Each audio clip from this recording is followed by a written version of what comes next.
What, for instance, should governments be doing other than measuring the way you were saying? What else should governments be doing? We don't want to should them, we want them. So they need to say, what do we want to do? And so that's why the primary drive from us is to say, first you need to measure. You need to understand how much nature you have and how much you use and how the world trend is.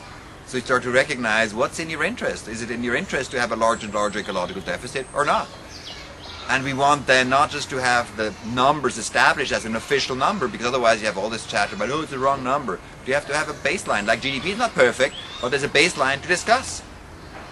And then the next level is the interpretation. We believe only once ministers start to sweat as much about ecological deficit as they now sweat about unemployment, will they truly want and say, my goodness, the best thing I can do for Canada, or the best thing I can do for Ecuador, or the best thing I can do for Switzerland is to manage our ecological biocapacity, our ecological assets very carefully.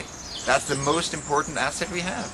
And then everything falls from there. Now, how can we move to a world where we have better lives on the kind of a not expanding or maybe even shrinking footprint?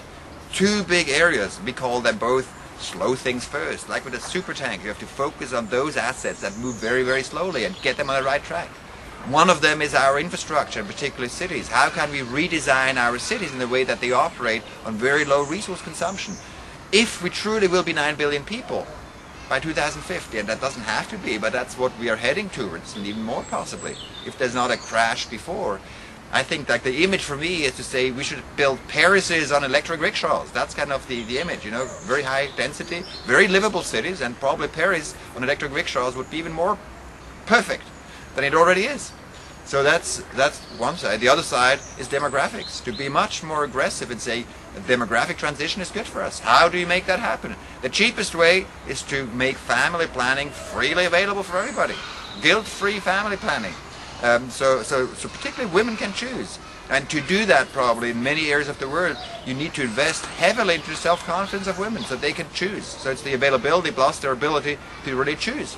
And then they can choose their lives and choose when they have a family, how big their family is, and lose the fear of shrinking population size. Because from many, many economic indicators, apart from a screwed up pension scheme that needs to be redesigned, but all other indicators, all other aspects, make shrinking populations far more competitive than growing populations. Right, and lastly then, practicalities for the general public. You just mentioned, practical, yeah. In your life, you think about your investments. What does it mean for your own life? Sweat about the big things. So I would say the first big thing is, where do you live? And often people buy where they live. So you lock yourself into a certain lifestyle. Think about an energy efficient house that doesn't depend on very expensive energy bills, that is close to where you need to go for shopping and for school and for work, close to your friends and your family. So that's the best investment you can have. That basically determines, to a large extent, your overall exposure to resource crises. Second thing is your food habits. Very big demand on the earth is put by our food habits. So eating locally, low processed, low on the food chain. And then I think Italy is an interesting example because they kind of enjoy, here in the Tuscany, they enjoy local food. Perhaps a little bit higher on the food chain. They like meat as well, but in some ways not as much as in other places. They like also very local things, local mushrooms, local vegetables, etc. Local olive oil. So you can have wonderful meals that are slow food. Third big point, that's not as much discussed, but we can choose how big of a family we have. If you have a smaller family, you can spend more quality time with your child because there's less time spent on just managing a big hoard. So it also has some quality aspects of having smaller families, and we can also look after children of other people. So we can bring children into our lives, which is very enriching in many, many different ways. And I think as we live denser, we'll have the joy, even as we get older, to be in contact with other generations as well. I think that brings us a lot of happiness, and that's designable.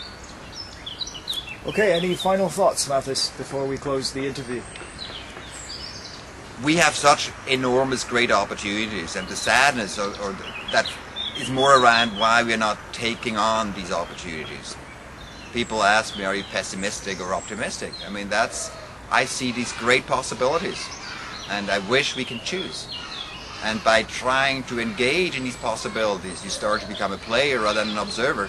And then the categories of pessimism and optimism vanish. Ask a soccer player, are they pessimistic? Or a hockey player in Canada, are they pessimistic or optimistic? They just play. And we need to see what are the possibilities. And the good news is, it is absolutely possible to have great lives within the limits of one planet Earth. Mathis Wackernagel, thank you. Pleasure.